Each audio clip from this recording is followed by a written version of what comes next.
እንዳይበጠበጥ ሁለቱን ያውሩ።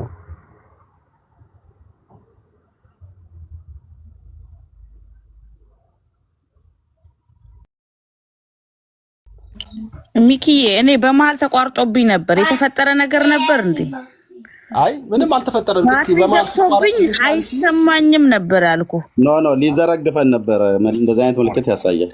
ኖ ያ ለዛ ነው። ማን ሚኪ እወርዳለሁ። ችግር የለውም። ማንም ስለማያወራ ቢገቡ ደስተለች እወርዳለሁ። በልቻው ሰላሙን ቴንኪው ሚኪ ጌታ ይባርክ። አናነሳም ኤርሚ አናነሳም። ዳጊዬን አውረድ። ዳጊሻን አውረድ። ቴንኪው ዳጊ ማን ሚኪ ያይ ቴንኪው ዳጊን ማስወጣው እወርዳለሁ። ኤርሚ እኔ ነኝ ልውረድ። ሚኪሻ ብዙ ይቅርታ ሰላም ብያለሁ። ሰሙዬ እንዴት ነህ? ሰላም ላንተ ይሁን። ኤርሚ ከመጣ ደስ ይላል። ገባና ኤርሚ ሚኪዬ እኔ ብዙ ጥቅም አልታየኝም እውነቱን ለመናገር ምክንያቱም በቃ እዛው ሙሉ ቪዲዮ ላይ እኮ መልሶ አለ እና መጀመሪያውኑ ቆራርጦ አለማምጣት ነው እና ሙሉ ቪዲዮ ላይ መልሱ ስላለ በዛ ላይ እህቶቻችን ወንድሞቻችን በዚህ መልኩ ትሪት መደረግ የለባቸውም። ቤቲም እንደዛ መናገር የለበትም። እንደዚህ እያቃለለ መናገር የለበትም። ሰው አንዳንዴ በእነሱ ቤት ቢሆን እንዴት እንደሚጠባበቁ እንዴት እንደሚሉ ታውቃላችሁ። እኛ ጋር ሲሆን ለምን እንደዚህ እንደሚኮን አላውቅም እና አይ ቲንክ እኔ ትክክል አይመስለኝም። በቃ ትልቁ ፖይንት የተቆራረጠ ቪዲዮ ነው። ያ ትክክል አይደለም እና ሙሉን ቪዲዮ ገብቶ ሰው ካየ ሙሉ መልሱን ያገኛል። በጣም ሶ ኢዚ በጣም ቀላል ሰው እና እኔ ድካም ነው እውነቱን ለመናገር ሚክሻ ዋቅ ነው። ዋናው ነገር እኛ ቅድምም የጠየቅናቸው ጥያቄ ነበር። አንድ መጽሐፍ አምጥቶ አሳይቶን ነበርና ምን አይነት መጽሐፍ? ቤተክርስቲያኒቷ የቅዱስ ሲኖዶስ ያሳተመበት አሳታሚው አይታወቅ ምንድነው እሱ መጽሐፉ? ሚኪ የእንትኖች መልስ ነው አይደል? ቢለው ምንድነው የሚለው? ጸድዬ ማርያም ፈጣሪ ምንድነው ፍጡር አይደለችም ሰው አይደለችም የሚለው ሰው አይደለችም ነበር እሱ ብሎ ነው ሐሳብ ያመጡት የነበረው። ግን መጽሐፉን ስንላቸው መጽሐፉ ምንድነው? ሚኪ ምን አልከኝ? ኤርሚ መጽሐፉ ምንድነው ርዕሱ? የምን ነበረ የሚለው የአባቶች ምንድነው የሚለው አለ። እኔ ጋር ሪከርድ አድርጌዋለሁ። ኦኬ ታሳየኛለህ? እልክልሃለሁ። ላክልኝና ከዚህ በፊት የሆነ ከረጅም ዓመት በፊት ያ ነገር ተነስቶ መልስ ለዛ ነገር እንዲሁ ሰጥቼበት ነበረ። እሱ ድጋሚ ተነስቶ በጣም የሚያስቅ ነው። እንትን የሚለው መጽሐፉ ምንድን ነበረ? ከሐሰተኞች መምህራን ተጠበቁ ደግሞ ነው ያነሳው። ደግሞ ነው ያነሳው በመዝሙር እና እሱ ላይ ለዛ ነው እየጮህ ያለው። ደግሞ ነው ያነሳው እየጮህ ያለው ለዛ ነው እንዴ። እና ታዲያ ንባቡን ለምን አላነበባችሁትም? አስከፍታችሁ ይሄው አሁን ደግሞ እኔን ኢንቪቴሽን እየላከልኝ አትከፍትም ማለት ነው። አሳታሚ የለውም እዛ ጋር አሳታሚ የሌለው ነው ያመጣው እንዴ። ንባቡ እኮ የሚለው እኮ እንዴ ይሄ እኮ በጣም እኮ ኧረ ጉድ። እሺ ሰው ንባቡ የሚለው ይዞ ከመጣ እንግዲህ ግን ቆይ ባልመልስ ይሻላል። ምክንያቱም ከመለስኩኝ ደግሞ እንትን ነው ወይ ቪዲዮ ሰራበታለሁ ወይ ላክልኝና ወይ ቪዲዮ ሰራበታለሁ ወይ መጽሐፉን እንትን ካርጎ ካያችሁ ስፒከር እንትን ለትልቁ ላይ ሆነና እንዴ ነው። እሺ እልክልሃለሁ። እንትኑንም እልክልሃለሁ። ካስ ማንን ትልቁ ላይ ላድርግልህ? እኔ እንጃ ቤትዬ ከፍታ ነበር መሰለኝ።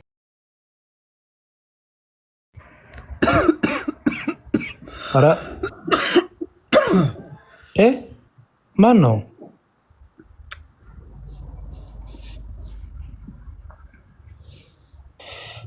ለሌላ ቀን እንትን በሉ ሚክሻ ጸዲ እኔ እሺ እየተሰማ ከሆነ እኔ መጣሽ እንዴ?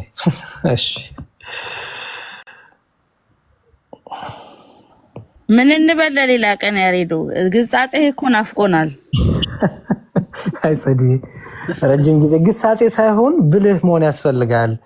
እንትን ይሄ በተለይ እንደዚህ ቪዲዮዎች ሲቆራረጡ በደንብ አስተውሉ፣ በደንብ እዩት። ከዛ ወዲያውኑ ዩቲዩብ ላይ ገብታችሁ ሙሉን እዩት። እዛው መያዝ ትችሉ ነበር። እኔ መምጣትም አያስፈልገኝም። ቁርጥርጥ ያለ ነገር ነው እያየሁት ነበረ። አራቴ ያ እንኳን 3 ደቂቃው ወደ 3 4 ተቆራርጧል። የ29 ደቂቃ ቪዲዮ ማለት ነው። እና አይታችሁት ከሆነ የምትፈለገው ነገር ብቻ ነው የተቀመጠችው። ማብራሪያ የለም። ማብራሪያው ሁሉ ተቆርጦ ጠፍቷል። ያን ነገር በደንብ ልታስተውል ይገባል። እና ጥያቄ ካለው እዛ ቪዲዮ ላይ ሙሉን ደቂቃውን መልስ ስላለለት ምንም እኛ ጥያቄ መመለስ አይጠበቅብንም። የቆራረጠው ሰው ግን ተንኮለኛ ነው፣ ውሸታም ነው። ሊሰሩት የፈለጉት ተንኮል ስላለ ነው እና እንደዛ ነው የምንረዳው። ስለዚህ እሱን ብታዩ ጥሩ ነው፣ ሪኮመንድ አደርጋለሁ። አንዴ መጽሐፉን ካሳያችሁ ዙም አድርጉልኝና ላሳያችሁ። ወይስ እዚህ መልስ እዛ ውስጥ ሳትገባ በፊት ግን ያሬዶ መጽሐፍ ውስጥ ሳትገባ በፊት በጣም ማለት እኔ ዛሬ በእርግጥ እኔ ተምሬበታለሁ እና ትቀጃለሽ እንዳለኝ እኔ ሳልቀዳ ዞርም አይደለም እና ቀዳለሁ፣ በደንብ ነው የምቀዳው። ምክንያቱም እኔ በጣም ከሚያስጠላኝ ነገር ውስጥ ውሸት ነው እና በጣም ነው ማለት ካፈርኩ አይመልሰኝ የሚባል ነገር አለና ይሄን የእሱን ውሸትን ለመደበቅ ማለት ነው የእሱን ውሸትን ወይ ደግሞ ያመጣውን ቪዲዮ ምናለን መጀመሪያ ሲያሰማን ሙሉን ነው ማለት እንደውስ ሙሉን ነበር ሀሳቡን እንዳለ ሙሉን ነው ያመጣውላችሁ ብሎ ነው እንደውስ ከማህበረ ቅዱሳን ነው ዳውንሎድ ያደረኩት ብሎ ሲናገር ነበር ማለት ነውና ልክ በቃ ራሱ ለተማምኖ ምንም ሀሳቡ ሙሉ እንደሆነ ነው። እኛ ደግሞ አላስተዋልንም። በነገራችን ላይ እንደዚህ ካሁን በኋላ እኔ ቪዲዮዎች እነሱ ሲያመጡ ፕሮቴስታንቶች ቪዲዮዎች ሲያመጡ ወይ ደግሞ ሌሎች ማማኞች ቢሆኑ ቪዲዮዎች ሲያመጡ በፍጹም እኔ ላልቀበል ዛሬ ለራሴ ቃል ገብቻለሁ። ምክንያቱም በጣም ነው ዋሻው በጣም ማለት ነው። እንዴት አንድ ሰው አይኖ ከት አድርገው ምናምን እንደሚቆራርጡ ምናምን ነገር አይኔ የታወቀ ነውና በመሃል ላይ አስገብቶ ደግሞ እንትን አይልም ማለት እሱ ያለው ሁሉም ሀሳቡ አንድ ነው አለ። ደግሞ እንትን የሆነ ለመለየት ራሱ የሆነ ካላስተዋልክ እንደዚህ ውይይት ላይ ስትሆን ምናምን አታስተውልም። ለማጭበርበር በጣም ምቹ ነው። አሁን ያደረገው ቅድም ምንድነው ሙሉን ሀሳብ እንደዛም ቢሆን የምር ማለት ነው ሙሉን ራሱ እንዳመጣው ማለት ነው ቢሆን ራሱ ምንም እጸጽ የለውም። ግን ሙሉ ነው ብሎ ነው ያቀረበው እሱ ማለት ነው። ውሸታምነቱ ማለት ነው። ልታውቁት የሚገባው ነገር በጣም ውሸታም ነው። ደግሞ እኮ አንድ ሰው እኮ ይቅርታ ይጠይቃል እኮ ያመጣሁት ነገር አምኖ ለዛው እኔ ቀድቼዋለሁ። ኦኬ ኤርሚያስ እኔ ለቀዋለሁ ቪዲዮን ለቀዋለሁ። እንዳንተ ቢሆን ኖሮ እኔ ሁለቱንም አሁን ቅድም የተናገርከውና መጨረሻ ላይ የተናገርከውና አሁን የተናገርከው ቅድም የመጀመሪያ የተናገርከው ይሄ እኮ የተቆረጠ አለበት ያልከውና መጨረሻ ደግሞ እንዴት አለ የተቆረጠ እኮ የለበትም ያልከውን እሱን አገናኝቼ እኔም ከት አድርጌ እኮ እንትን ማለት እችላለሁ። ሁለቱንም እንዴ ሁለት ምላስ ብዬ መልቀቅ እችላለሁ። ኦኬ ግን እኔ በጣም የሚገርመኝ እንዴት ነው የሚቻላችሁ እንደዚህ ውሸትን ሰውን ለማታለል ክርስቲያኑን ምዕመኑን ለመበከል ይህን ያክል ርቀት ሄዳችሁ የመምህራንን ሀሳብ ሳይጨርሱ ማለት ነው ሳይጨርሱ ከዛ ቆርጣችሁ አምጥታችሁ ግን ቆርጣችሁን ያመጣችሁት ይሄ ትክክል አይደለም ስትባሉ ምንድን ነው የምታደርጉት? አይ ትክክል ነው ይሄ ነው ሀሳብ እሱ የሄደበት ምንድነው እሱ ትክክል አድርጎ ነገር ግን አይ መምህሩ ያለስ ምንድነው ገላትን ዘላለም ህይወት አያገኝም የሆነ ይሸፋፍነዋል ማለት ነው። እና እንደዛ አይነት ውሸት በነገራችን ላይ እንደው ክርስትና ራሱ አይፈቅድም። በጣም ውሸታም መሆንን ተረድቻለሁ ዛሬ ማለት ነው የምር ማለት ነውና እኔ እንደዛ አይነት ውሸታም ሰው አይቼም አላውቅም። በዛ ላይ ደግሞ ውሸቱን ለመሸፈን ያልሄደበት ቦታ የለም። ገድላትን ዘላለም ህይወት ይሰጣሉ ይላሉ ምናምን ያው ውስጥ መግባት ያው ውስጥ ከምትገባ መጀመሪያ ያመጣውን ቪዲዮ ለዛ ምንድነው ይቅርታ መጠየቅ አለበት። ደግሞ የላከለትም ሰው ምን አይነት አጭበርባሪ መሆኑን መረዳት አለበት። አይኔ የተላከልኝ ነው ብሎ አላሳይቷል። ኦፍኮርስ የተላከለትም ቢሆን ግን የላከለት ሰው ምን አይነት አጭበርባሪ እንደሆነ የሚያሰማችሁ ክርስቲያኖች ደግሞ እዚህ ልብ ለምትሉት ነገር ዛሬ ተማርነው ምንድነው የሚያሰሙን ቪዲዮዎች ሁሉ የተቆራረጡ እንደሆኑ ነው። እሺ እነሱ የሚያሰሙን ቪዲዮዎች አንድም ማመን የለብን። ሙሉ እንኳን ቢያመጡ ከፌስቡክ ከተለያዩ ድረገጾች አምጥተው እንኳን ሙሉን ቢያመጡ ከነሱ እጅ የመጣ ነገር ንጹህ የለም። ኦኬ እያጭበረበሩ ስለሆነ ስለዚህ ከአሁን በኋላ ምንም ቪዲዮ እንኳን ቢያሰማችሁ እምነት የለንም እኛ በቃ ከነሱ ላይ እምነታችን አወርደናል። እንደዛ አይነት ማጭበርበር አለ። ደግሞ እኮ እኔ አሁን እሱ እንዳይናገር መከልከሉ ነው እንጂ አወራና ከዛ ጳውሎስን አነሳ እንዲሁም ደግሞ ገድላትን አነሳ ገዛና ያሬድን አታወራም። ለምን? ውሸታምነቱን እንዳይታወቅበት ነው። በጣም ማጭበርበር ስራ ነው የሰራው ዛሬ ማለት ነው። ዲያቆን እዛ ላይ ሀሳብህን ምናልባት እየሰማህ ከፈለክ እኔ ይቀዳውታል እየሰማህም ከፈለክ ሀሳብ መስጠት ትችላለህ። ማለት በጣም ይሄ ዛሬ የወረደ ሰው እንደሆነ ነው የተረዳሁት። የምር ማለት ነው። ብዙ አከብረዋለሁ እሱ እንደ ሰውነቱ፣ ግን እንደዚህ አይነት ስራ ሲሰሩ ግን በጣም ነው ስሜታዊ የሚያደርገኝ ከይቅርታ ጋር። ኦኬ አይ ቲንክ ሌላ ቀን ጥሩ ሌሰን ነው ይሄ። በደንብ አድርጎ ማፋጠጥ፣ በደንብ አድርጎ ቼክ ማድረግ ያስፈልጋል። ዝም ብሎ እኛም ችግሩ ምንድነው አናቀውም። ዩቲዩብ ላይ ያሉትን ስብከቶች አንከታተልም። እኔ አሁን መምህሩንም ስለማውቃቸው ትምህርታቸውንም ስለሰማሁት ነው። አሁን ችግሩኛ የለንበትም። ይመጣል፣ ምንም እንደማናቅ ይታወቃል። ከዛ መሸወድ ይመጣል እና እሱን አንደኛ ትምህርት ትወስዳላችሁ ያስባለሁ። እያንዳንዱ ከዚህ በላይ ቬሪፋይ ማድረግ ያስፈልጋል። የተቆራረጠ ቪዲዮ ይዞ መጥቶ መጀመሪያ ይኸው በቃ እንዲህ ያሉ 3 ደቂቃ ሙሉ ስሙት አለ። ከዛ ደግሞ እንደተቋረጠ አላወቅኩም። ይሄ ምንም የማይገናኝ ውሸት ነው። ሙሉ ሀሳቡን ገብታችሁ ስሙት። 29 ደቂቃ ከ40 ምናምን ሰከንድ አለው ቪዲዮ። በጣም በደንብ ድንቅ አድርጎ ነው ያብራሩት። ምን ማለት ነው መጽሐፍ ቅዱስ አባታቸው ነው፣ ገድላት ደግሞ ልጆች ናቸው ሲባል ምን ማለት ነው? ገድላት መጽሐፍ ቅዱስን ይተርካሉ፣ መጽሐፍ ቅዱስን ያሳያሉ፣ መጽሐፍ ቅዱስን ነው የሚኖሩት፣ መጽሐፍ ቅዱስን ይመስላሉ ሲባል ምን ማለት እንደሆነ በጥቅስ በመረጃ እየሰጡ እንግዲህ 29 ደቂቃ ዝም ብሎ መቼም ስለ ሽሮ ስለ በርበሬ አልተወራም። ስለዚህ በደንብ ገብታችሁ እንድታዩት ሪኮመንድ አደርጋለሁ። ምንም እኔ መብራት አይጠበቅብኝም። ቪዲዮን ገብታችሁ ትላችሁ ማህበረ ቅዱሳን ላይ ገብታችሁ ዲያቆን ወይ ይቅርታ አቋረጥኩት። ሀሳቡን ይጨርስ። አሁን ልክ እንደ እንደሳቸው ነው ሀሳቡን ያጠቃል። እሺ ይቀጥሉ። እሺ ስለዚህ ገብታችሁ እዩት። እዛ ላይ ሙሉ መልስ ታገኛላችሁ። እንዲሁም በደንብ አድርገው ያብራሩበት መጽሐፍ ትምህርት ነው ማለት ነው። እዛ ላይ ግን መልስ ልስጥ ወይስ ቪዲዮ ልስራ? አንድ ነገር ንገሩኝ። ምክንያቱም ልጅ ሰዎች ላይ ጥሩ ነገር ሳይነገር ቀርቶ ከሆነ ቅድም በተለይ ማርያም ሰው አይደለችም ምናምን ተብሏል በመጽሐፍቷቸው ላይ ቤተክርስቲያን ካሉ እና እንትን ካለ ወይ ቪዲዮ ልስራ ወይስ መልስ ልስጥ? አሁን መልካም። አይ መልስን ለሰሙ ሰዎች እዚህ ለሰሙ ሰዎችም መልስ ስጣቸው። በተባለው ደግሞ እንትኑን ማለት ቪዲዮን መስራት ካለብህ ደግሞ ቪዲዮ ግድ ነው ያስፈልጋል።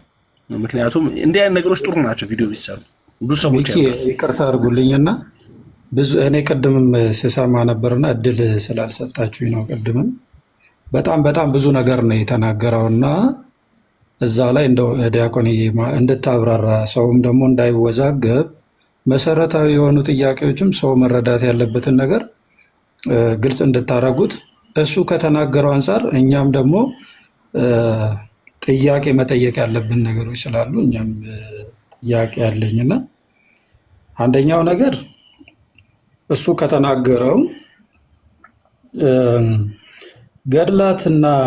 ገድላት አሁን ለምሳሌ በቤተ ክርስቲያናችን ያሉ ገድላት ከመጽሐፍ ቅዱሱ የወጡ ናቸው፣ ፍጹም ከመጽሐፍ ቅዱሱ የማይመሳሰሉ ናቸው ብሎ ተናግሯል። ፍጹም መጽሐፍ ቅዱሳዊ አይደሉም ብሏል፣ ግን ማስረጃ አልሰጠንም። ዝም ብሎ ሲናገር ያው ያስቆመውም ሰው የለም። ቅድም ሲናገር ነበር። ይሄ እንግዲህ እሱ ላይም ሀሳብ ይስጡበት። ምናልባት ዲያቆን አለው ሰምተውኛል። ሰምቻለሁ። እሺ ሁለተኛው ቅድም ደጋግሞ ሲናገር የነበረው መስለው አክለው እንደገና ደግሞ መጽሐፍ ቅዱስ ራሱ ገድል ነው ብለው የተናገሩትን ኦልሬዲ እሱ ይቃወሟል እና ያንን ግልጽ ቢያደርጉት መጽሐፍ ቅዱስ ገድል ነው ተብሎ ሲነገር ከምን አንጻር ይችንም ነጥብ ያያዙልኝና እሱ ማብራሪያ ስለምፈልግ ማለት ነው። አክለው መስለው የተባለውም ራሱ ስህተት ስለሌለው ማለት ነው። እሱ ስህተት እሱ መብራሪያ ስላለበት ነው እንደዚህ አይነት ነገሮች ማለት ነው። እና ሌላው ደግሞ መጽሐፍ ቅዱስና ገድላት እኩል ናቸው ወይ የሚል ጥያቄ ነው። መጽሐፍ ቅዱስና ገድል እኩል ነው ወይ ወይስ አይደሉም? መጽሐፍ ቅዱስና ገድል ወይስ ገድል ከመጽሐፍ እኩል ካልሆኑ ኦልሬዲ ከመጽሐፍ ቅዱስ ውጭ ናቸው እንደማለት ነው ወይ?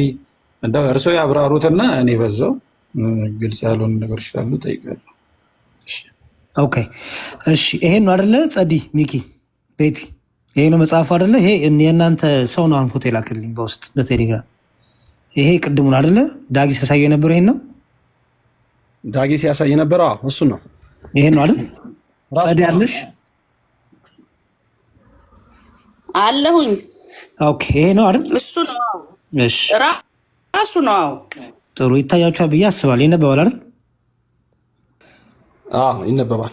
ያሰመረባት ነው። ታያችሁ? እርሶ ያንብቡት። አይታይም ግን እርሶ ያንብቡት።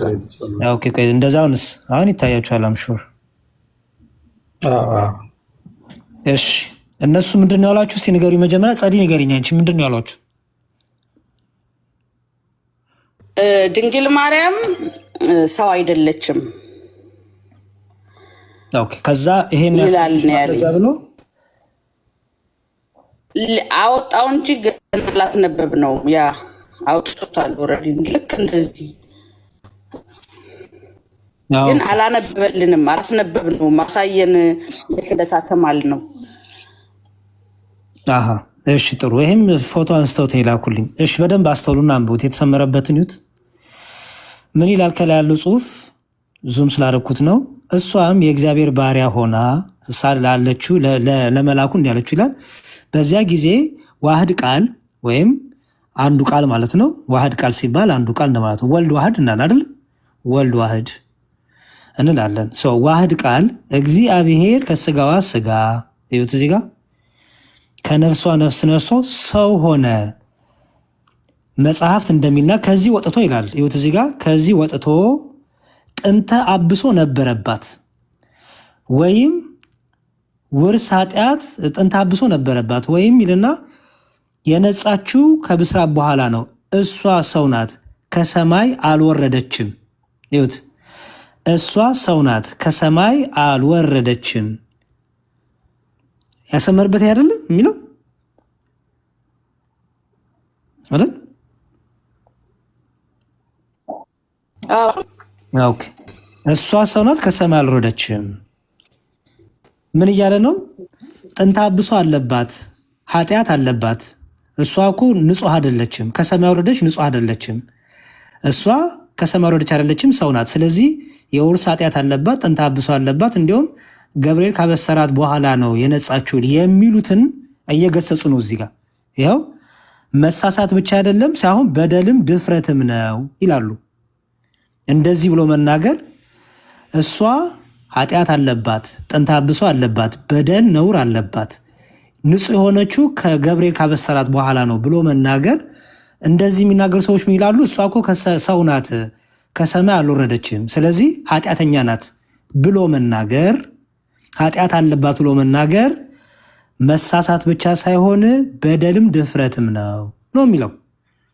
ሰው አይደለችም ይላል እንደዚህ ጋር። እሱ ያነሳው ሀሳብ የለም ግን እዚህ ጋር እኮ ከየት አምጥቶ ነው? እንደው ቢያሳዩን አሪፍ ነበር። ቅድም ሰው አይደለችም ይላል። ይኸው እሷ ሰው ናት የሚለው ወይ ጉድ! አይ ኤርሚያስ፣ አይ ኤርሚያስ በእውነት እኔ ግን ዳጊና ኤርሚያስ ይህንን ቢያዩ በጣም ደስ ይለኝ ነበረ። እግዚአብሔርን ማለት ይህንን አይታችሁ ሌሎች ጴንጤዎች ግን አታፍሩም? ትንሽ ማለት አሁን አትሸማቀቁ? እንደው በመድኃኔዓለም በጌታ እሷ ሰው ናት የሚለውን ነው ገልብጠው እሷ ሰው አይደለችም ብሎ ያነበበው ማለት ነው። ከሰማይ አልወረደችም። አዎ ምንድን ነው እዩት እዚህ ጋር። ቆይ አሁን ፎቶ አነሳሱ ነው እዚህ ጋር ምላል እዩት። እሷም የእግዚአብሔር ባሪያ ለመላኩ አለችው።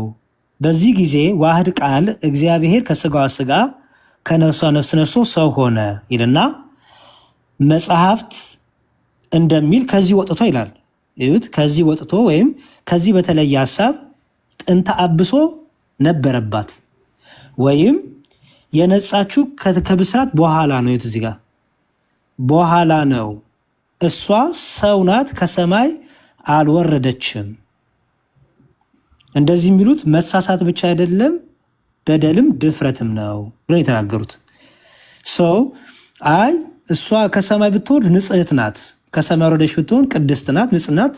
በቃ ግን እሷ ከሰማይ ወረደች ስላልሆነች በቃ እንደኛ ሰው ናት፣ ኃጢአት ነውር ትሰራለች፣ በደል ትሰራለች ብለው ለሚናገሩ የተጻፈ የተመለሰ መልስ ነው እንጂ ይኸው እሷ ሰው ናት ከሰማይ አልወረደችም ብለው የሚናገሩትን ለመገሰጽ ምን ብለው ከሰማይ አልወረደችም ሰው ናት፣ ስለዚህ ኃጢአት ሰርታለች፣ በደል አለባት፣ ኃጢአት አለባት፣ ነውር አለባት፣ ምክንያቱም ከሰማይ አልወረደችም ሰው ናት ለሚሉ ይሄን መናገራቸው ኃጢአት አለባት በደል አለባት መናገራቸው በድፍረት መሳሳት ብቻ ሳይሆን በደልም ነው ድፍረትም ነው ብለው የጻፉት ሰው ምንድነው? አሁን እኔ ያልገባኝም ታዲያ እንግዲህ ዳጊ እያለን የነበረው ይሄው ዳጊ ይሄንን ነው እንጂ እኛ ጋር የነበረውን እኮ ነው ዳጊ ጸዲ ይላል ሚኪ ይላል ሶሎሞን ፎቶ ፓስቶል እኮ ይሄ እኮ የዳጊ ጣት ነው እኮ። ግራ እኮ ገባኝ። ሰው እኮ አይደለችም ብለው ነው ያወጡት። አንድ ሰዓት ተከራከሩን እኮ ካላነበብን ብለው። አይ ማስተዋል በደንብ ማስተዋል ነበረባችሁ። አይ የማስተዋል ቢያወጣው ጥሩ ነው መሰለህ። ዳጊ ነበረ ጥያቄው ነው ያነሳው። ተቀጣጥረን ነበረ ዳጊ ነበረ። አዎ ቆይ ኒቆዬ ልንገርህ። የተቀጣጠርነው ምንድነው መሰለህ ዋናውን ሃርድ ኮፒውን ሊያመጣ ሃርድ ኮፒውን እንዲያመጣ ጠየቅ ነው። ሃርድ ኮፒው ላይ በደንብ እንድናየው፣ ምክንያቱም የኛ መጽሐፍ መሆኑ መጀመሪያ ማረጋገጥ፣ ከዛ እሺ የኛ መጽሐፍ ላይ ምንድነው የሚለውን ታነብልናለህ ታሳየናለህ ነው እየጠበቅን የነበረው። ኤርሚያስ እኔ ጋር አለ ብሎ ነበረ፣ ግን ላሳያችሁ እያለ ነበረ። በጣም ሲያስፈራራን ነበረ። አታስፈራራን አምጣ አሳየን ብለነው ነበረ። በቃ እሺ የሆነ ሰው ጋር ነው እስኪያመጣ ድረስ ደውዬለታለሁ ጠብቁኝ አለ። በቃ ከዛ በኋላ ነው ሐሳቡን ከርብተው ወደዚህኛው ርዕስ አሁን ወደ ተወያያችሁበት ርዕስ የመጣ ነው እንጂ እኛ እየጠበቅናቸው ነበረ ዋናውን ጽሁፉን እንዲያመጣው ማለት ሃርድ ኮፒው እንዲያመጣ። ለዛ ነው ቪዲዮ ላክልኝና እሰራበታለሁ። እኔ ልክልሃለሁ፣ ቪዲዮ እኔ ጋር አለ፣ ቪዲዮ ልክልሃለሁ። ሌላ ቀን ግን ፕሊዝ እኔ ጸድዬ ሁሌም እንደምልህ እንደዚህ እንትን የሌለው ሰው ከመጣ እና በተለይ በቃ ሰዎች ከሌሉ እንደዚህ ለማጭበረር በተለይ ክርስቲያኖች ኮንፊውዝ ይሆናሉ። ጸድዬ በጣም ክርስቲያኖች ግራ ይጋባሉ እና እንደዛ እንዳይሆንብን ተጠያቂም ስለሆነ ለእያንዳንዱ ክርስቲያን ግራ ለሚጋባ ወይ እኛ በቂ መልስ ካልሰጠን ወይ ደግሞ የሚመልሱ ሰዎች ከሌሉ ደግሞ በቃ ይሄን ርዕስ አናንሳው ይቅር፣ የምንችለውን ርዕስ አንስቶ መዋየት ነው። ወይ ደግሞ ሌላም ፐርሰናል ሶሻል ላይፍ ማውራት ይቻላል እኮ። ምክንያቱም በጣም መንፈሳዊ ሕይወት ስለሆነ ግራ ቢጋቡ ሰዎች በውሸት ትምህርት ውስጣቸው ቢመረዝ ተጠያቂዎች ነን እና አይ ቲንክ ሪስፖንሲቢሊቲ መውሰድ አለብን ለእያንዳንዱ ነገር። ሁሌም እንደምልሽ ጸድዬ የዋህነትንና ቅንነትን ተጠቅሞ ሰው ለአድቫንቴጅ መውሰዱ ትክክል አይደለም። መንፈሳዊ ነገር ስለሆነ ጥንቃቄ ይፈልጋል።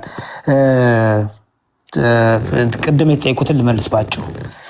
ገድላት፣ ድርሳናት መጽሐፍ ቅዱስን ይመስላሉ፣ መጽሐፍ ቅዱስን ያክላሉ ማለት ነው። ለምሳሌ እኛ ሁሉ በእግዚአብሔር አምሳል የተፈጠርን ነን። በእግዚአብሔር አምሳል ተፈጠርን ማለት መልካችን እግዚአብሔር ይመስላል ማለት መለኮቶንን ማለት ነው። በቃ እኩል ነን ማለት ነው አይደለም። ምን እያልን ነው? እግዚአብሔር በአምሳሉና ባሪያው ፈጠረን ሲባል አክብሮ አልቆ አግኖ ፈጠረን፣ ሰው አደረገን፣ ባለ አእምሮ አድርጎ ፈጠረን። መጽሐፍ ቅዱሱ እንደሚናገረው እግዚአብሔር ሰውን በመልካችን እንደ ምሳሌያችን እንፍጠር ሲል ለምሳሌ ክርስቶስን እርሱ በእግዚአብሔር መልክ ሲኖር ሳለ ይለዋል። ሰውን በመልካችን ለአዳም ሲነገርና ለክርስቶስ ሲነገር መልክ የሚለው እኩል ይመጣል አይመጣም? ለክርስቶስ ሲነገር እግዚአብሔርን መስሎ እግዚአብሔርን ተካክሎ በመለኮት በባህሪ እኩል ሆኖ ማለት ነው። አዳም ግን እግዚአብሔርን በመልክ መሰለው ሲባል ምን ማለት ነው? አዋቂ፣ እግዚአብሔር አዋቂ ነው። አዋቂ የሆነ ፍጡር ፈጠረ። እግዚአብሔር ገዥ ነው። በጸጋ ደግሞ ገዥ አድርጎ አልቆ አግኖ አክብሮ ፈጠረው። እግዚአብሔር በገጹ በአርአያው ፈጠረው። እግዚአብሔር ፍቅር ነው።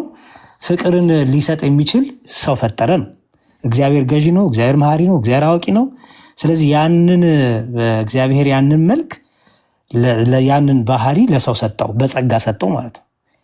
ስለዚህ ገድላት፣ ድርሳናት መጽሐፍ ቅዱስን ይመስላሉ ሲባል ለምሳሌ ሐዋርያት ስራ እኮ መጽሐፍ ቅዱስ ነው። መጽሐፍ ቅዱስ ያነበብንበት መጽሐፍ ቅዱስ እኮ ነው። ሐዋርያት ስራ መጽሐፍ ቅዱስ አይደለም ሊሉን ነው ወንድሞቻችን? ሐዋርያት ስራ መጽሐፍ ቅዱስ አይደለም ሊሉን ነው? ሐዋርያት ስራ ወንጌል አይደለም ሊሉን ነው እንዴ? ርዕሱ ምንድን ነው የሚለው ግን? የሐዋርያት ስራ እኮ ነው የሚለው። የሐዋርያት ስራቸው ማለት እኮ ነው። በግዕዙ ደግሞ ገድለ ሐዋርያት የሚለው ማለት ነው። ገድል የሚለው ነው እያስፈራራቸው ያለው ቃሉ ግዕዙ። ግዕዙ መጽሐፍ ቅዱስ ላይ እኮ ገድል ገድል ገድል የሚል እኮ ሞልቷል። የሐዋርያት ገድል ተብሎ እኮ መጽሐፍ ተጽፏል። ሐዋርያት ማን የመሰሉበት? መጽሐፍ ቅዱስ ወንጌልን የመሰሉበት እኮ ማለት ነው። ጳውሎስ እኮ ወንጌልን ይመስላል። የጳውሎስ ሕይወት እኮ ወንጌልን ይመስላል። ክርስቶስን እመስላለሁ አላለም እንዴ ቅዱስ ጳውሎስ? ክርስቶስን እመስላለሁ ሲል እኔ ልክ እሱ በእግዚአብሔር መልክ ሲኖር ሳለ ከእግዚአብሔር ጋር መተካከል እንደተባለው በቃ እንደዚህ ከመለኮት ጋር እኩል ነው እያለ ነው ቅዱስ ጳውሎስ? አይደለም። ክርስቶስን እመስለዋለሁ ሲል ክርስቶስን እኖረዋለሁ፣ የክርስቶስን ሕይወት በእኔ ታያላችሁ እያለ ነው። ስለዚህ መጽሐፍ ቅዱስ የቅዱሳኑ ሕይወት መጽሐፍ ቅዱስን ያሳየናል። ስለዚህ የቅዱሳኑ ሕይወት መጽሐፍ ቅዱስን ይመስላል። የሐዋርያት ሕይወት ገድለ ሐዋርያት መጽሐፍ ቅዱስን ይመስላል። ገድለ ሐዋርያት ወንጌልን ይመስላል። ገድለ ሐዋርያት ወንጌልን ያክላል። ምንድነው ስህተቱ? የቅዱስ ጳውሎስ ሕይወት ክርስቶስ ወንጌል አይደል እንዴ? ራሱ ክርስቶስ ወንጌላችን ነው። ክርስቶስን ይመስላል ማ? ጳውሎስ። ስለዚህ ጳውሎስ ወንጌልን ይመስላል። ሕይወቱ፣ አመላለሱ በዚህ ምድር ላይ ሳለ ክርስቶስን እንዴት እንዳገለገለው በቃል ብቻ አይደለም በተግባርም በሕይወትም ክርስቶስን መስሎ ኖሯል። ክርስቶስን መሰለ ማለት ከክርስቶስ ጋር እኩል ተካከለ ማለት ነው? መለኮት ሆነ ማለት ነው? አይደለም። ክርስቶስን ገለጠው ማለት ነው። ክርስቶስን አሳየው ማለት ነው። ስለዚህ መጽሐፍ ገድላት ድርሳናት የነ ቅዱስ ጳውሎስ ሕይወት፣ የነ ቅዱስ እስጢፋኖስ ሕይወት፣ እሺ የሌሎቹም ቅዱሳን ሕይወት፣ የእመቤታችን ሕይወት፣ የሁሉ ቅዱሳን ሕይወት፣ የቅዱሳን አባቶቻችን የቅዱሳን እናቶቻችን ሕይወት ክርስቶስን ይመስላሉ፣ ወንጌልን ይመስላሉ። ስለዚህ ምን እንላቸዋለን? የሚነበብ መጽሐፍ ቅዱስ እኮ እንላቸዋለን። እኛ እኮ ዛሬ ስላላደለን ነው እንጂ እኮ እኔና እናንተ እኮ የምንነበብ መጽሐፍ ቅዱስ መሆን ነበረብን። ሰው መጽሐፍ ቅዱስን ሳይገልጥ እኛ ላይ እኮ ክርስቶስን ማንበብ ይችል ነበረ። ሰነፎች ስለሆነ በመንፈሳዊ ሕይወታችን ደካሞች ስለሆነ ነው እንጂ መጽሐፍ ቅዱስ ሳይኖር በሕይወታችን እኮ መጽሐፍ ቅዱስን መስበክ እንችላለን። አንዳንድ ሰው እኮ አይታችሁ ይሄ ሰው መጽሐፍ ቅዱስ እኮ ነው ሕይወቱ ትሉ አይደል እንዴ? መጽሐፍ ቅዱስን እኮ ነው የሚመስለው ትሉ አይደል እንዴ? ምን ማለት ነው? መጽሐፍ ቅዱስን እየኖረ ነው፣ እያያችሁበት ነው ቃሉን ማለት ነው። ስለዚህ እኛም ገድላት ድርሳናት ምንድናቸው? መጽሐፍ ቅዱስን የምናይባቸው፣ የመጽሐፍ ቅዱስን ትምህርት ቅዱሱን ሕይወት የምናይባቸው። እኔ ቅዱስ ነኝ እናንተ ቅዱሳን ሁኑ፣ በኑሯችሁ ሁሉ ቅዱሳን ምሰሉ የተባለበትን የምናይበት። እግዚአብሔር በባህሪው ቅዱስ ነው። የጸጋ ቅድስና ለእያንዳንዳችን ሰጥቶናል። ቅዱሳን ሁኑ ብሎናል። በኑሯችሁ ደግሞ ቅዱሳንን ምሰሉ ተብሏል። ስለዚህ ቅዱሳንን በመጽሐፍ ቅዱስ እናገኛቸዋለን። የእነሱን የእምነት ፍሬ ደግሞ ተከተሉ ተብለናል። ስለዚህ እነሱን እንመስላለን ማለት ነው። እኔ ጳውሎስን እመስላለሁ በሕይወቴ ከበረታው። እኔ ድንግል ማርያምን እመስላለሁ በሕይወቴ በትሕትናዬ ከበረታው። እኔ እስጢፋኖስን እመስላለሁ በሕይወቴ በትሕትናዬ እስከ መጨረሻው ለክርስቶስን በመጋደሌ ከበረታው። ድንግል ማርያም ጋር እኩል ነኝ እያልኩ ነው ግን አይደለም። የድንግል ማርያም ክብር ደግሞ የድንግል ማርያም ደግሞ የተሰጣት ደግሞ ጸጋ ደግሞ የእሷ ደግሞ ልዩ ነው፣ ለማንም የማይሰጥ ጸጋ ነው። በሕይወቴ ግን ድንግል ማርያም መሆን እችላለሁ። በምን? በትሕትና። ስለዚህ ድንግል ማርያም መሰልኩ ማለት ነው። መጽሐፍ ቅዱስን ኖርኩት ማለት ነው። ስለዚህ መጽሐፍ ቅዱስን ገድላት ድርሳናት መጽሐፍ ቅዱስን መስለው ሲባል መጽሐፍ ቅዱስን ተርከው በሕይወት ኖሮ እያሳዩን ማለት ነው። ኦኬ። አክለው ሲባልም እንደዛ ነው። በቃ መስለው አክለው ሲባል አክለው ማለት ነው። መጽሐፍ ቅዱስን ኖረውት እያሳዩን በሕይወታቸው ተመላልሰው በሕይወታቸው ነው። ለምሳሌ ኦኬ ቅዱስ ጳውሎስ ምን አለ? ዓለም ለእኔ የተሰቀለበት እኔም ለዓለም የተሰቀልኩበት አለ። ኧረ ቅዱስ ጳውሎስ በቃ ተሰቀለ እንዴ መስቀል ላይ? አልተሰቀልም ቅዱስ ጳውሎስ መስቀል ላይ በእንዴ እንዴት ከክርስቶስ ጋር እኩል ሆኖ ተሰቀልኩኝ ይላል እያለ ነው እንዴ ቅዱስ ጳውሎስ? አይደለም። በመከራ መሰልኩት እያለ እኮ ነው። በሕማሜ መሰልኩት ክርስቶስን እያለ ነው። እስከ ሞት ድረስ አንገቱ እስኪቆረጥ ድረስ ታግሶ ክርስቶስን የሰበከ ስለሆነ በብዙ ሕማም ያለፈ ስለሆነ በመከራቸው ክርስቶስን ሰብከውታል ቅዱሳን። ዛሬም ቅዱሳን በመከራቸው ክርስቶስን ይመስላሉ። ስለዚህ አክለው መስለው ሲባል ምን ማለት ነው? መጽሐፍ ቅዱስን ኖረውት መጽሐፍ ቅዱስን እያሳዩን ማለት ነው። እስቲ እኔና እናንተ መቼ ነው ቅዱሳን የምናክለው? መቼ ነው ክርስቶስን የምንመስለው? ክርስቶስን ምሰሉ እያልን እንሰብካለን እንዴ? አሁን ፕሮቴስታንት ቤት ክርስቶስን ምሰል ተብሎ አይሰበክም እንዴ? ያ ሰው ክርስቶስን ምሰል ሲባል የአንተ በቃ እንደ የክርስቶስ የአብ የባህሪ ልጁ እንደሆነ የክርስቶስ ባህሪ ሁሉ ያንተ ነው እያልን ነው? አይደለም። ክርስቶስን ምሰል ካልን ምን እያልን ነው? ክርስቶስ እንደ ፈቃዱ እንደ ትእዛዙ እንደ ክርስቶስ እንደሚወዱ ኑር፣ ክርስቶስን ግለጠው በሕይወት እያልን አይደል እንዴ? መጽሐፍ ቅዱስም ገድላትም መጽሐፍ ቅዱስን መስለው ሲባል መጽሐፍ ቅዱስን ገልጠው ማለት ነው። አንድ የሚት አርጉ ልጨርስ ሐሳብ አክለው ማለት ደግሞ ማለት ነው። አክለው ማለት ነው። አክለው ማለት ነው። በቃ እኩል ተካክለው እኩል ምናምን እንደዚህ ማለት ነው አይደለም። አከለ ማለት ነው ጨመረ፣ አመሳሰለ የሚል ትርጉም አለው እኮ። ኦኬ መጽሐፍ ቅዱስን ኖሩት። ለምሳሌ ቅዱስ ጳውሎስ እኔ ክርስቶስ ልብ አለኝ አለ። እኔስ የክርስቶስ ልብ አለኝ አለ። የክርስቶስ ልብ አለኝ ሲል በቃ ከክርስቶስ ጋር እኩል ሆኖ በቃ ልብ አለኝ እያለ ነው። በቃ የክርስቶስ ልብ እኔ ውስጥም በቃ እንደዚህ ልክ አብ ለወልድ ልቡ ነው እንደምንለው። ስለዚህ በቃ ልብነትም የጳውሎስ ባህሪ ነው አይደለም። እና ራሱን እያስተካከለ ነው አይደለም። ትርጉምን የቃላትን ፍቺ ማወቅ እንዳገባው ማወቅ። ለምሳሌ ክርስቶስ እኔ ብርሃን ነኝ አለ። ቅዱሳኑ ብርሃን ተባሉ አይደለ? ሐዋርያት ብርሃን ይባላሉ። የክርስቶስ ብርሃንነትና የሐዋርያቱ ብርሃንነት እኩል ነው እያልን ነው? ተካከሉ እያልን ነው? አንድ ቃል ስለተጠቀምን ክርስቶስም ብርሃን ስለተባለ ሐዋርያትም ብርሃን ስለተባሉ በቃ ስለዚህ እኩል ናቸው እያልን ነው። በቃ መለኮት ይሄም በባህሪያቸው ቅዱሳኑ ብርሃን ናቸው፣ ክርስቶስን በባህሪው ብርሃን ነው፣ አንድ ናቸው፣ ተካከሉ እኮ እያልን ነው አይደለም። ብርሃን ያላችሁ ክርስቶስ ራሱ፣ ክርስቶስ ደግሞ ራሱን ደግሞ እኔ ብርሃን ነኝ አለ። ለክርስቶስ ሲነገር የባህሪው ይባላል፣ የቅዱሳን ደግሞ የጸጋ ይባላል። መጽሐፍ ቅዱስ የሁሉ መጽሐፍ ቅዱስ አባት ነው። ከዛ ደግሞ ልጆች አሉት። ምን በእምነታቸው የገለጡ የኖሩት ማለት ነው። ክርስቶስ በመጽሐፍ ቅዱስን የኖሩት ማለት ነው። እነዚህ ደግሞ ተጽፎ ይቀመጣሉ። ሐዋርያ ስራ እንደተጻፈልን ማለት ነው። ሐዋርያ ስራ ለምን ተጻፈልን? እስቲ ንገሩኝ። ሉቃስ ለምን ጻፈልን? አራቱ ወንጌል በቂ ስላልሆነ ነው? ለምንድነው ሉቃስ የጻፈው ስለ ሐዋርያት? ስለ ጳውሎስ ታሪክ። ጳውሎስ ስለ ጳውሎስ ታሪክስ መጽሐፍ ምን አስፈለገው? አረ ተውት። ሌላውን ማቴዎስ ስለ ማቴዎስ ታሪክ አታነቡም አይደለ? ትንሽ ታሪክ ነው የምታነቡት። እንዴት ሰማዕት እንደሆነ እንዴት እንደተጋደለ የምታውቁት ነገር የለም አይደል? ጳውሎስ ስለ ራሱ ጽፎልናል። በእያንዳንዱ መልእክት የራሱን ጽፎልናል። ለምን?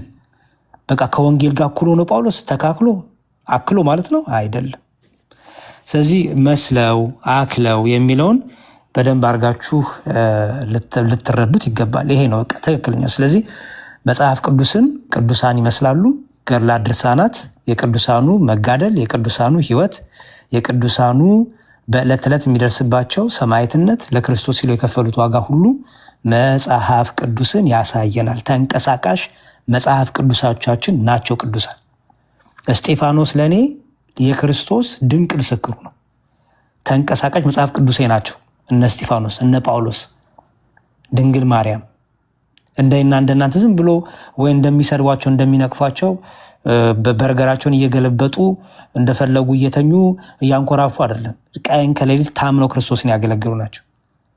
መጽሐፍ እኮ በሌለበት እኮ ነው፣ የቃሉ ትምህርት ብቻ ባለበት። አስተውሉ። አንድ ሰው ሳውዲ ሀገር ቢሄድ መጽሐፍ ቅዱስ የሌለበት ቦታ ቢሄድ መጽሐፍ ቅዱስ መሆን አይችልም? ይችላል። በምን? በህይወቱ፣ በኑሮ። ወንጌልን መስበክ አይቻልም? ይቻላል። በምን? በምላስ አይደለም፣ በህይወት። የቅዱሳኑ ልዩነቱ ይሄ ነው። በምላስ አይደለም፣ በህይወታቸውን የሰበኩት። ይነበባሉ፣ ሲታዩ ይነበባሉ፣ ሲታዩ በደንብ አድርገው ይጠናሉ ቅዱሳን። ስለዚህ መጽሐፍ ቅዱስን ያሳያሉ፣ መጽሐፍ ቅዱስን ያብራራሉ፣ መጽሐፍ ቅዱስን ይመስላሉ፣ መጽሐፍ ቅዱስን ያክላሉ ተባለ ማለት ነው። ሌላ ምንም ኮምፕሊኬሽን የለውም። ይህን ሁሉ ደግሞ ከየት አመጣሁት እኔ? ቅድም ኤርሚያስ ቆራርጦ ያሳያችሁ፣ ለኤርሚያስ ደግሞ ቆራርጦ የሰጠው የደባበቁት ነገር የነገርኳችሁ፣ አዲስ ነገር አልተናገርኩም። እዛው ቪዲዮ ላይ ይሄን ደግመው መምህሩ በደንብ አድርገው ይሄን አስፍተው ከነ ጥቅሱ ከነ ትምህርቱ ያስተምሩታል። እዛ ላይ ገብታችሁ እንድታዩ ሪኮመንድ አደርጋለሁ። መልሼ ከሆነ ጨርሻለሁ። በጣም ይቅርታ፣ ረጅም ሰዓት ያስኩኝ። ታላላቅ ወንድሞች እያላችሁ እግዚአብሔር ያክብርልኝ። መልሼ ከሆነ ጸዲ